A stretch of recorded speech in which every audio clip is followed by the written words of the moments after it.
ఓం నారాయణ ఆది నారాయణ. ఓం నారాయణ ఆది నారాయణ ఛానల్ను ఆదరిస్తున్న గురు బంధువులకు స్వాగతం, సుస్వాగతం.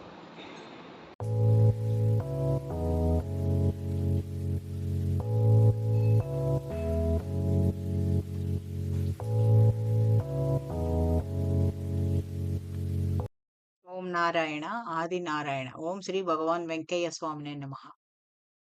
ఆశ్రిత జనరక్షకుడు, దీనజన బాంధవుడు శ్రీ భగవాన్ వెంకయ్య స్వామి వారి పాద పద్మములకు నా ప్రణామములు. సమస్త సగుణ రూప నిర్గుణ రూప గురుదేవుల పాద పద్మములకు నా నమస్సుమాంజలి. ఈనాటి దివ్యానుభవం శీర్షికలో శ్రీ భగవాన్ వెంకయ్య స్వామి వారి మీద మొదట వారికి భక్తి శ్రద్ధలు లేకుండా అజ్ఞానంతో స్వామివారి మీద వ్యతిరేకత ఉండి, తర్వాత కాలాంతరములో స్వామివారి మీద భక్తి శ్రద్ధలు పెరిగి శ్రీ భగవాన్ వెంకయ్య స్వామివారి అనుగ్రహానికి పాత్రులైన కొంతమంది భక్తుల అనుభవాలు ఇప్పుడు ఈనాటి దివ్యానుభవం శీర్షికలో స్మరించుకుందాం. ఇప్పుడు వివరించబోయే ఈ లీలలు శ్రీ పెసల సుబ్బరామయ్య మాస్టర్ గారు వివరించిన లీలలివి. ఆదినారాయణ రెడ్డి గారు, ఈమె మాతాజీ తులసమ్మ గారి పుత్రుడు. ఒకసారి శ్రీ మాతాజీ తులసమ్మ గారు ఇంట్లోనే స్వామివారు భగవాన్ వెంకయ్య స్వామివారు అగ్నిగుండం వేసుకొని ఉన్నారు. అప్పుడు వీరి కుమారుడు ఆదినారాయణ రెడ్డి గారికి ఏమైందో తెలియదు కానీ చాలా కోపం వచ్చింది. కోపం వచ్చి స్వామివారి బృందం మీద, స్వామివారి మీద ఇల్లు వదిలి వెళ్ళిపోమని అరిచారు, తరిమేశారు. ఒక కర్ర తీసుకొని స్వామివారికి తక్షణం బయటికి వెళ్ళమని హెచ్చరించారు. దాంతో స్వామివారు ఏమీ ఎరగనట్లే ఆ ఇల్లు వదిలి వెళ్ళిపోయారు. ఆ సమయంలో శ్రీ తులసమ్మ అమ్మగారి ఇంట్లో ఉన్నా కూడా స్వామివారిని ఉండమని చెప్పలేకపోయారు. కుమారుడికి సర్ది చెప్పలేకపోయారు. కుమారుడిని ఆపలేకపోయారు. స్వామివారు అలాగా వెళ్ళిపోయారనమాట. వీరి కోపానికి వెళ్ళిపోయారు. మరుసటి రోజు ఈమె ఏమి చెయ్యాలో తెలియక స్వామివారికి జరిగిన అమర్యాదకు చింతించి స్వామివారి దగ్గరకు కడుపు పుట్టెడు గుండె మంటతో ఆమె స్వామివారి దగ్గరకు వెళ్ళారు. వెళ్ళి స్వామివారి దగ్గర ఆమె వలవల ఏడ్చారు. ఏడ్చి ఇలా అన్నారు, స్వామి పిల్లవాడు ఇంత దుర్మార్గంగా తయారవుతున్నాడు, ఏంటి స్వామి అని మాత్రం అనగలిగారు. అప్పుడు శ్రీ భగవాన్ వెంకయ్య స్వామి వారు ఈమెను వాదారుస్తూ ఇలా అన్నారు, అదేందమ్మా ఆయన భక్తిలో నిన్ను మించిన వాడవుతున్నాడు కదా అని స్వామివారు ఆమెకు అభయమిచ్చారు. స్వామివారు శ్రీ భగవాన్ వెంకయ్య స్వామి వారి మాట కాలాంతరంలో అక్షరాల నిజమైంది. శ్రీ ఆదినారాయణ రెడ్డి గారికి భక్తి శ్రద్ధలు పెరిగాయి. తులసమ్మ గారి కంటే ఇంకా ఎక్కువగా వీరికి భక్తి శ్రద్ధలు ఎక్కువగా ఉండేవి. అది ఎలాగో ఇప్పుడు తెలుసుకుందాం. వీరికి వయసు పెరిగే కొద్దీ శ్రీ స్వామివారి మీద భక్తి శ్రద్ధలు పెరిగాయి. ఎంత భక్తి శ్రద్ధలు పెరిగాయంటే శ్రీ భగవాన్ వెంకయ్య స్వామి వారు ఎక్కడికి వెళ్ళాలన్నా కూడా వారిని వీరి కారులోనే తీసుకువెళ్తూ ఉండేవారు. అంతేకాకుండా అది 1980-81లో నిర్మించిన సమాధి మందిరం, స్వామివారి భగవాన్ వెంకయ్య స్వామివారి సమాధి మందిరం నిర్మాణ ఖర్చు అంతా సుమారు 1,00,000 రూపాయల వరకు వీరు ఒక్కరే భరించారు. అంతేకాకుండా అప్పుడు నిర్మాణం అవుతున్న కమ్యూనిటీ హాల్ నిర్మాణానికి అవసరమైన కిటికీలు, ద్వారబంధాలకు కావలసిన కలప అంతా వీరే ఇచ్చారు. ఆ కలప వీరు సొంత ఇంటి నిర్మాణం కోసం తెప్పించుకున్న కలప. ఆ కలప అంతా శ్రీ భగవాన్ వెంకయ్య స్వామి వారి సంస్థానంలో కమ్యూనిటీ హాల్ నిర్మాణం కోసం మొత్తం ఖర్చు పెట్టారు. అది వీరి స్వామివారి మీద ఉన్న భక్తి శ్రద్ధలు, స్వామివారి మీద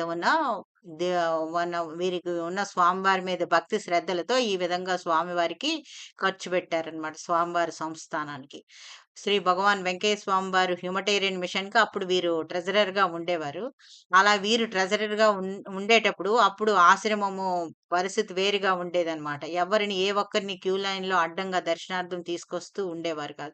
ఎవరైనా టైం అయిపోయింది త్వరగా వెళ్ళాలి అంటే ఇలా అనేవారు వారికి, మీరు ఇక్కడికి వచ్చిన పుణ్యము ఇలా మధ్యలో వెళ్ళి దర్శించుకుంటే పోతుంది, మీకు ఇంకేమీ మిగలదు, కొద్దిసేపు ఉంటే మీరు క్యూలోనే వెళ్ళి స్వామివారిని దర్శించుకోవచ్చు, సమాధి మందిరం దర్శనం చేసుకోవచ్చు అని చెప్పేవారు. ధర్మాచరణ అంటే వీరి నుంచే మనము నేర్చుకోవాలన్నమాట. ఎలాగా అంటే ఒకసారి వీరు అవసరం కోసము సంస్థానం డబ్బు కొంత వాడుకున్నారు. ఆ వాడుకొని అది వాడుకున్నట్టుగా రిజిస్టర్లో కూడా రాశారు. రిజిస్టర్లో రాశారనమాట. అంతటి నిజాయితీ వీరికి, అంతటి నిర్మలత్వం అన్నమాట. అప్పుడు ఈయన పెసల సుబ్బరామయ్య సార్ వారికి సలహా ఇచ్చారనమాట. "మీరు ఈ ద గుమ్మా ఇవి కలపకు ఖర్చు పెట్టారు కదా! ఆ డబ్బులకి ఇది జమ వేసుకోవచ్చు కదా!" అంటే వీరు ఏమి అన్నారంటే, "నా పిల్లలకి అన్నం దొరకొద్దా? నేను ఇచ్చింది మళ్ళీ ఎలాగ తీసుకుంటాను? నాకు డబ్బులు వచ్చినప్పుడు నేను జమ వేస్తాను" అని అని పెసల సుబ్బరామయ్య గారికి చెప్పారు. అంతేకాకుండా కమిటీ మీటింగుల్లోని గొడవ పడుతూ ఉంటారు కదా! ఎవరి మీదైనా ఈయన అరిచినప్పుడు, అరిచి బయటకు వచ్చేసిన తర్వాత వారి దగ్గరికి వెళ్లి పశ్చాత్తాపం వ్యక్తపరుస్తూ ఇలా చెప్పేవారనమాట. "నా ప్రారబ్ధం అలా ఉంది. అలా ఆడించింది. నేను చేసింది తప్పే. మీరేమి అనుకోవద్దు" అని చెప్పి వారికి క్షమాపణ అంటూ ఉండేవారు. అప్పుడు ఈయన పెసల సుబ్బరామయ్య గారు అతన్ని అడుగుతూ ఉండేవారు. "ఏమిటన్నా ఎందుకలా చేశారంటే" ఇది అంతా పూర్వం నేను చేసిన కర్మఫలితమే కదా! ఇప్పుడు ఈ అనుభవం ద్వారా ఆ కర్మఫలం ఖర్చయింది.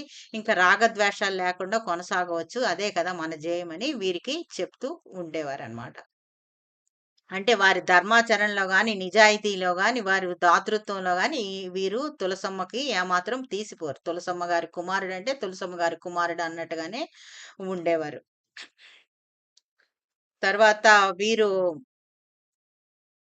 అంటే ఆశ్రమంలోని కొంచెం అక్రమాలు జరుగుతూ ఉండేవి.